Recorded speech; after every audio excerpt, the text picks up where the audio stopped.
भी डर से उड़ गए। एक छोटी बहस। घने और विशाल जंगल में सुबह का समय था।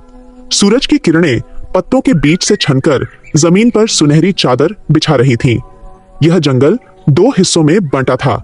एक ओर था शेरों का साम्राज्य, जहां शासन था राजा भीम का, और दूसरी ओर था भेड़ियों का इलाका, जिसका नेता था रुद्रा, चालाक, तेज और घमंडी। दोनों झुंड ताकत में बराबर थे, लेकिन सोच अलग थी। शेरों में साहस और न्याय, भेड़ियों में चालाकी और स्वार्थ। दिन बीतते बीतते गर्मी बढ़ गई और जंगल की सबसे बड़ी नदी धीरे धीरे सूखने लगी। पानी बस एक छोटे तालाब में रह गया।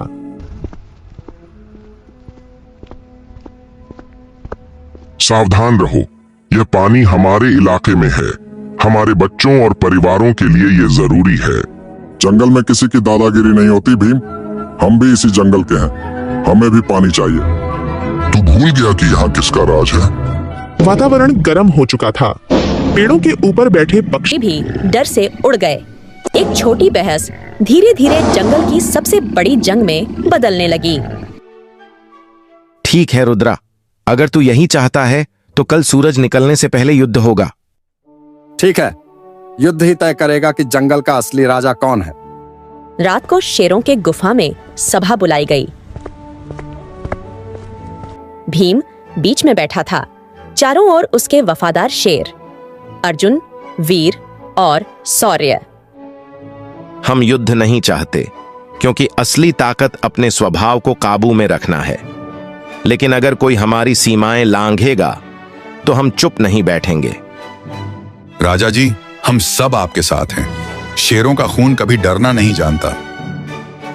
भीम ने सबकी आंखों में देखा और बोला, युद्ध से पहले कोशिश करनी होगी कि शांति बनी रहे। अगर रुद्रा समझ जाए तो यह जंगल फिर से खुशहाल रहेगा। उधर रुद्रा अपने साथियों के साथ अंधेरे जंगल में योजना बना रहा था। आग की लौ उसके चेहरे पर पड़ रही थी और उसकी आंखों में चालाकी चमक रही थी। शेर ताकतवर जरूर हैं, पर उनकी एक कमजोरी है, वे सीधी राह चलते हैं। हम छाया बनकर हमला करेंगे, रात में जब वे सो रहे होंगे। भेड़िया के साथ ही खूब हंसते हैं। राजा रुद्रा, शेरों को पता भी नहीं चलेगा कि क्या हुआ। याद रखो, ये जीत ताकत से नहीं, दिमाग से मिलेगी। भेड़ियों ने तय किया कि वे आधी रात को गुफा के पास घुसपैठ करेंगे।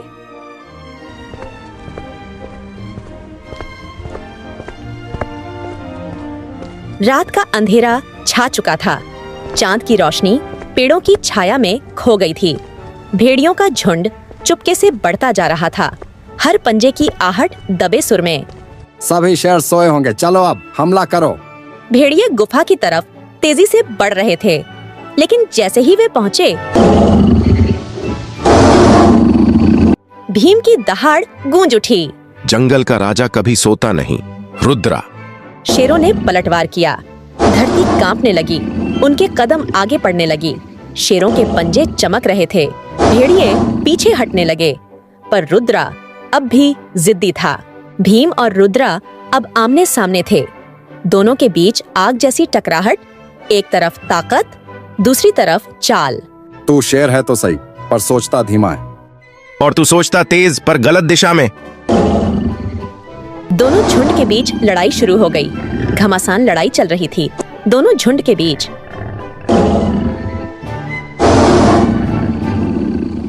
ताकत से नहीं, दिमाग से जीतते हैं भीम। अगर दिमाग में छल हो तो वो जीत नहीं कहलाती, धोखा कहलाती है।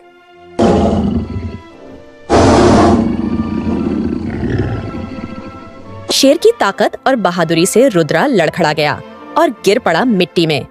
उसके साथी भागने लगे। भेड़िए हार चुके थे। रुद्रा घायल था, पर भीम ने रुद्र को पूरी तरह से नहीं मारा। वह उसके पास जाकर बोला, अब लौट जाओ रुद्रा। तुमने छल से जीतने की कोशिश की, लेकिन जंगल में राज सिर्फ ताकत से नहीं, न्याय से चलता है। तू असली राजा है भीम। मैंने चालाकी से लड़कर गलती की, मुझे माफ कर देना भी। मैं शर्मिंदा हूँ। अब मैं किसी से भी छल कपट नहीं करूंगा। अब मैं ये जंगल छोड़कर जा रहा हूँ। रुद्रा सिर झुकाकर चला गया। रुद्र को सबक आ गया था। जंगल का नियम जंगल के राजा के शासन से चलता है। उसकी टोली पीछे पीछे चल पड़ी। जंगल में धीरे धीरे फिर सन्नाटा फैल गया, लेकिन यह सन्नाटा शांति का था। अगले दिन सूरज की पहली किरणें गुफा पर पड़ी। भीम अपने झुंड के साथ नदी की ओर गया। पानी फिर बहने लगा था, मानो प्रकृति खुद खुश थी। राजा जी, अब पानी सबका है, क्यों ना सब जानवर मिलकर इसे बांट लें। इससे हमारा जंगल का प्राणी भी खुश हो जाएगा और जंगल के जानवर प्यासी भी नहीं रहेंगे। हाँ अर्जुन, यही असली जीत है।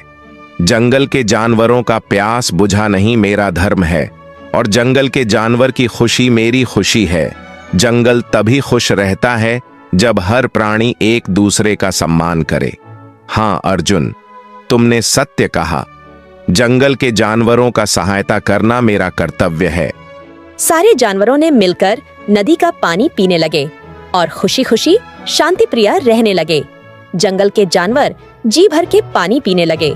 सभी जानवर मौज मस्ती में थे और सबने मिलकर कहा, जय भीम राजा कि जय हो। हमारे भी राजा महान है और हमारे जंगल के राजा बहादुर है और न्याय प्रिय है। जय हो भी राजा, जय हो।